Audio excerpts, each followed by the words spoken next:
Kasaragod ബിജെപിയിലെ ഭിന്നതയിൽ നടപടിയുണ്ടായിരിക്കുന്നു. K ശ്രീകാന്തിനെ Kasaragod മണ്ഡലം in charge ചുമതലയിൽ നിന്ന് മാറ്റിയിരിക്കുകയാണ്. കോഴിക്കോട് മേഖലാ പ്രഭാരിയായി പുതിയ ചുമതല നൽകിയിരിക്കുകയാണ്. ജില്ലാ നേതൃത്വമായുള്ള ഭിന്നതയെ തുടർന്ന് ശ്രീകാന്ത് തെരഞ്ഞെടുപ്പ് പ്രവർത്തനങ്ങളിൽ നിന്നും വിട്ടുനിൽക്കുകയായിരുന്നു. അരുൺ പൂപ്പറമ്പ വിവരങ്ങളുമായി.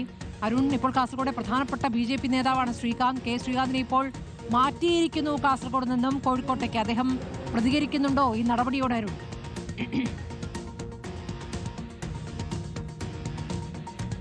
നിലവിൽ എന്തായാലും കെ ശ്രീകാന്ത് ഈ സംഘടനാ നടപടിയെ സംബന്ധിച്ച് പ്രതികരിച്ചിട്ടില്ല. നിലവിൽ ബി നേതൃത്വം പറയുന്നത് ഏതെങ്കിലും പ്രശ്നങ്ങളുടെ ഭാഗമായുള്ള സംഘടനാ നടപടിയല്ല. തെരഞ്ഞെടുപ്പിൽ ഈ തരത്തിൽ മേഖലാ തരത്തിലുള്ള പ്രഭാരിമാർക്ക് ചുമതല നൽകുന്നുണ്ട്. പ്രധാനപ്പെട്ട നേതാവ് എന്ന നിലയിൽ കെ ശ്രീകാന്തിന് കോഴിക്കോട് മേഖലാ പ്രഭാരിയായി ചുമതല നൽകിയതാണ്. അത് കാസർഗോഡ് ബി ഉണ്ടായ ഭിന്നതയുടെ ഭാഗമായിട്ടുള്ള തെരഞ്ഞെടുപ്പിന്റെ ഭാഗമായിട്ടാണ് എന്നതാണ് ബി നേതൃത്വം നൽകുന്ന വിശദീകരണം. എന്നാൽ ഈ ഭിന്നത രൂക്ഷമായതിന് പിന്നാലെയാണ് നിലവിൽ കാസർഗോഡ് മണ്ഡലത്തിലെ ഇൻചാർജ് ചുമതലയുണ്ടായിരുന്ന കെ ശ്രീകാന്തിനെ അവിടെ നിന്ന് മാറ്റി മേഖല ചുമതല നൽകുന്നത് എന്നത് പ്രധാനപ്പെട്ട കാര്യമാണ്. മണ്ഡലത്തിലെ പരിപാടികളിൽ നിന്ന് കെ ശ്രീകാന്ത് വിട്ടുനിന്നിരുന്നു. പ്രധാനമായും ജില്ലാ നേതൃത്വവുമായിട്ടുള്ള കടുത്ത ഭിന്നതയാണ്.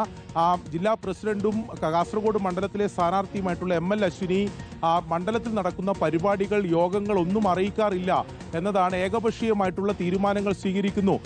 ML അശ്വിനിയെ പിന്തുണക്കുന്ന അനുയായികളെ ഉപയോഗിച്ചുകൊണ്ട് അവർക്കാണ് എല്ലാ ചുമതലകളും നൽകുന്നത്.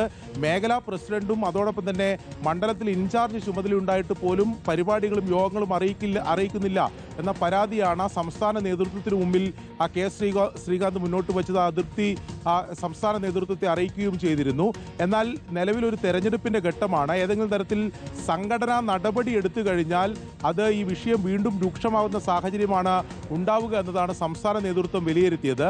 തൽക്കാലം ശ്രീകാന്തിനെ മണ്ഡലത്തിലെ ചുമതലയിൽ നിന്ന്, കാസർഗോഡ് നിന്ന് ചുമതലയിൽ നിന്ന് മാറ്റി മറ്റ് ജില്ലകളിലെ ചുമതല നൽകുക എന്ന തീരുമാനത്തിന്റെ ഭാഗമായിട്ട് കൂടിയാണ് നിലവിൽ ഈ കോഴിക്കോട് മേഖലാ പ്രഭാരിയായി കെ ശ്രീകാന്തിനെ നിയോഗിച്ചിട്ടുള്ളത്. എന്തായാലും അദ്ദേഹം ഇതിൽ പ്രതികരിക്കുമോ എന്നതാണ് അറിയേണ്ടത്.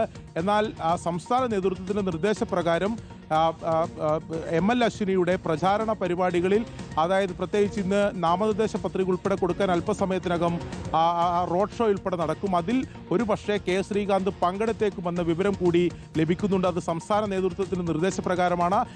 നിലവിലൊരു തെരഞ്ഞെടുപ്പ് ഘട്ടത്തിൽ കൂടുതൽ വിവാദങ്ങളിലേക്ക് പോകരുത്. പ്രത്യേകിച്ച് കാസർഗോഡ് മണ്ഡലത്തെ മാത്രമല്ല അത് ബാധിക്കുക. 2 A ക്ലാസ് മണ്ഡലങ്ങൾ കാസർഗോഡുണ്ട്. അതൊന്ന് കാസർഗോഡ് മണ്ഡലം, മഞ്ചേശ്വരം മണ്ഡലം. ഈ പാർട്ടിക്കകത്തെ ഭിന്നത, ഇത് രൂക്ഷമായ വിവാദം തുടർന്നു കഴിഞ്ഞാൽ മഞ്ചേശ്വരത്തെയും അത് ബാധിക്കുമെന്ന വിലയിരുത്തൽ സംസ്ഥാന നേതൃത്വത്തെ സംബന്ധിച്ച് ഉണ്ട്. അതുകൊണ്ട് തന്നെ ML അശ്വിനിക്കും കെ ശ്രീകാന്തിനും കൃത്യമായിട്ടുള്ള നിർദ്ദേശം സംസ്ഥാന നേതൃത്വം നൽകിയിട്ടുണ്ട് എന്ന വിവരം കൂടി ലഭിക്കുന്നുണ്ട്. അതിന്റെ ഭാഗമായിട്ടാണ് നിലവിൽ തൽക്കാലം ഇപ്പോൾ കാസർഗോഡിലുള്ള ചുമതലയിൽ നിന്നും കെ ശ്രീകാന്തിനെ മാറ്റി കോഴിക്കോട് മേഖലാ